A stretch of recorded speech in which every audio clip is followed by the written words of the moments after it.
Hello D अस्सलाम वालेकुम। तो आज आपको भाई दोबारा आपके सामने एक नई वीडियो में हाजिर है। आज हम बात करने वाले हैं हपको के बारे में। जिस तरह कि हमें पता है कि हपको का फ्री फॉल चल रहा है और ये गिरी जा रहा है, गिरी जा रहा है, गिरी जा रहा है। और इसकी वजूहत तो हम नहीं देखेंगे क्यों गिर रहा है, क्योंकि काफ़ी ज़्यादा मार्केट में मतलब यूट्यूब पे लोगों ने काफ़ी ज़्यादा इसके बारे में वीडियोस बना ली हैं, जिसमें उन्होंने काफ़ी हद तक बिल्कुल सही बातें की हैं, जिन्होंने बताया है कि उन्होंने कि क्या रूल्स थे गवर्नमेंट के, और पहले क्या मुआहदा था गवर्नमेंट का आईपीपीएस के साथ 2002 में, आई गेस, या और 19 समथिंग में।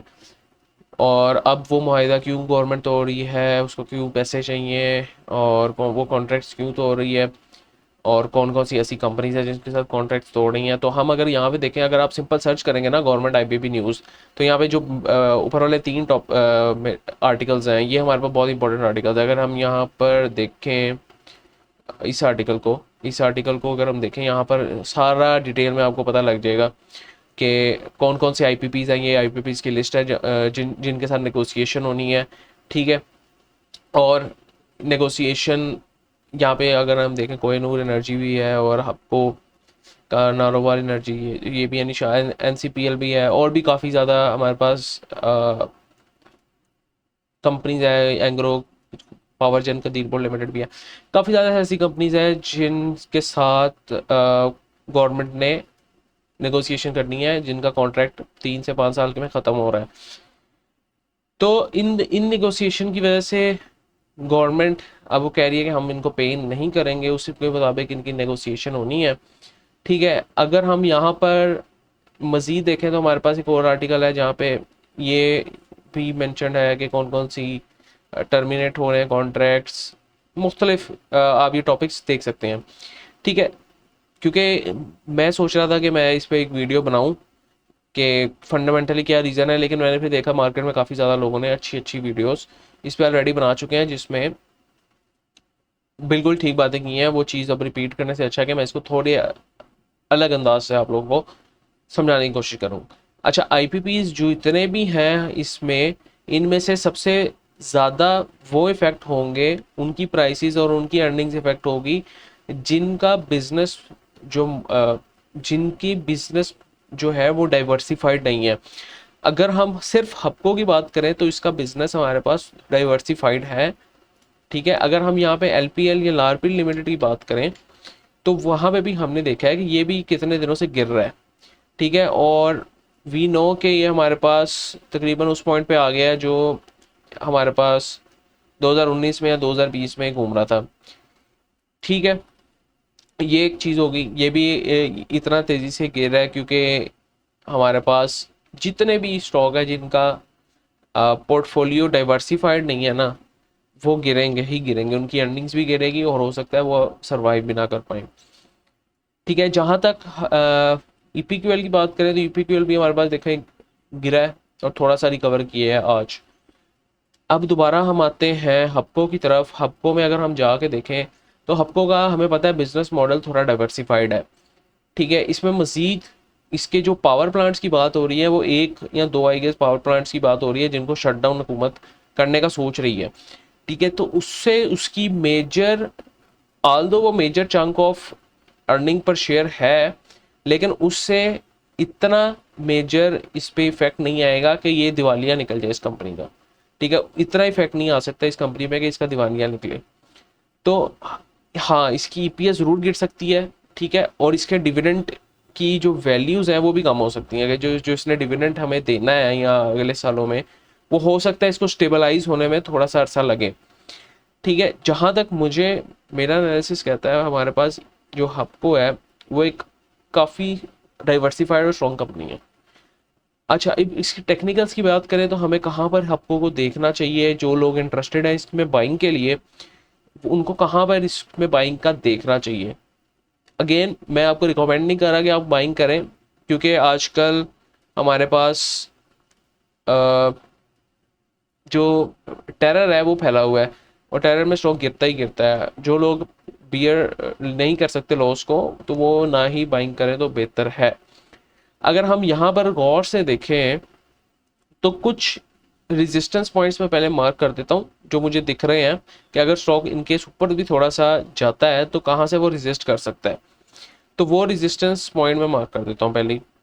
सबसे पहला रेजिस्टेंस पॉइंट हमारे पास ये है, ठीक है।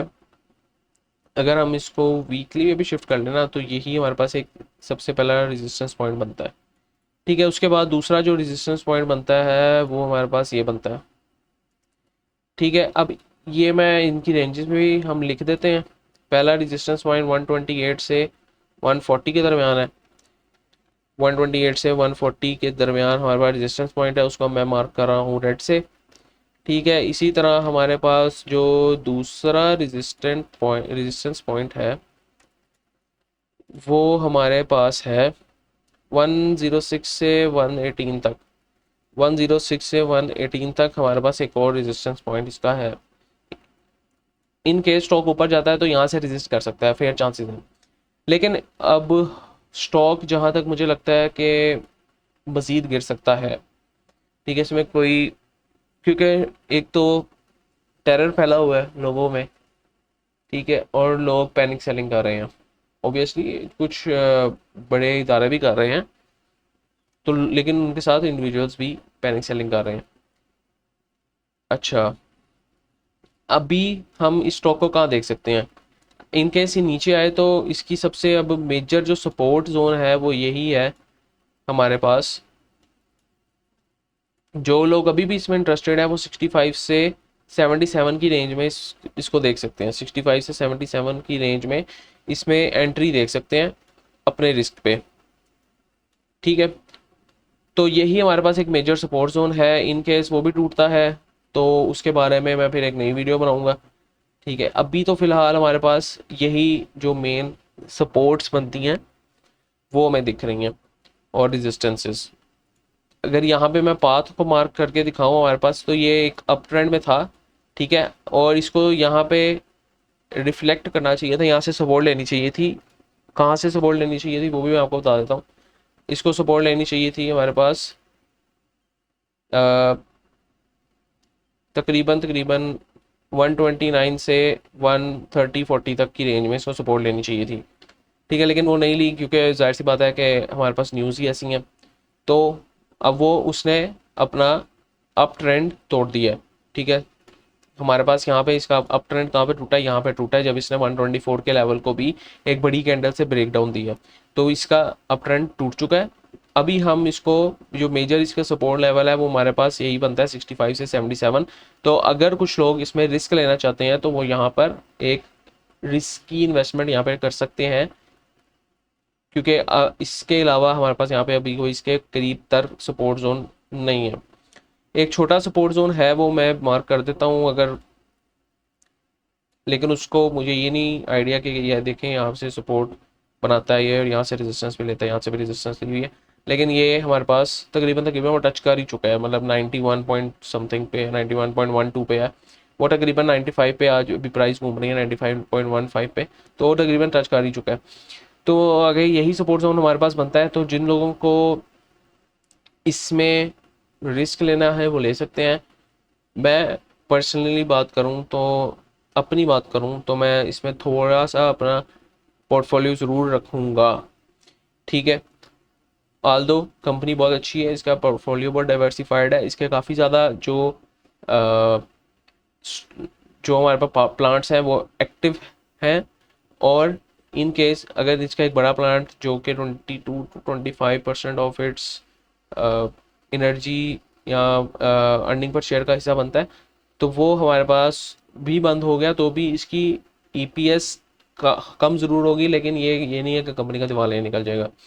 इसके अलावा जितने भी स्टॉक्स हैं जिनका पोर्टफोलियो डाइवर्सिफाइड नहीं है उसके बारे में हम अभी कुछ कह नहीं सकते कि उस उन पर कितना हमारे पास हुकूमत क्या करती है और उन पर कितना हमारे पास डिक्लाइन आएगा ईपीएस का, और क्या वो स्टॉक हमारे पास दोबारा उस पॉजिटिव रैली में जा भी सकता है कि नहीं। तो टेक्निकली ये थोड़ी सी एक छोटी सी वीडियो थी जो कि मुझे था कि लोगों को ज़रूरत होगी इसकी, तो इसलिए मैंने जो मुझे मेरा पॉइंट ऑफ व्यू है वो मैंने बता दिया। Now you have to decide yourself कि जो अपने आपने इन्वेस्ट करना है कि नहीं करना है इसमें, ठीक है। Personally I am invested in this. थोड़े से मैंने स्टॉक बेचे भी हैं, थोड़ी सी ऊपर 165 17 165 और 155 के दौरान मैंने बेचे भी हैं। लेकिन मैं दोबारा भी इसको थोड़ा थोड़ा एक्यूमुलेट कर रहा हूँ। लेकिन ये नहीं कि मैंने सारे पैसे इसी में डाल देने हैं, तो you don't have to put all your eggs in one basket. ठीक है, तो आपने रिस्क को अपने डाइवर्सिफाइड करना है। उम्मीद करता हूँ आपको वीडियो पसंद आई होगी। हम चाहते हैं कि लोगों में और पाकिस्तान की यूथ में फाइनेंशियल स्टेबिलिटी बढ़े। अभी मैं कुछ दिन पहले ही एक ब्लॉग पढ़ रहा था जिसमें हमने देखा है, मैंने पढ़ा था कि तकरीबन 2.5 लाख से 3 लाख लोग टोटल पाकिस्तान में इन्वेस्ट करते हैं, जिसमें बाकी सारी ब्रोकर्स वगैरह भी आते हैं।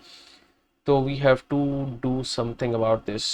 तो आप लोग साथ देंगे तो आप लोगों के साथ ही हो सकता है, तो आप लोगों के बगैर नहीं हो सकता। नेक्स्ट टाइम के लिए भाई को इजाज़त दीजिए। उम्मीद करता हूँ आपको वीडियो पसंद आई होगी। अल्लाह हाफिज़।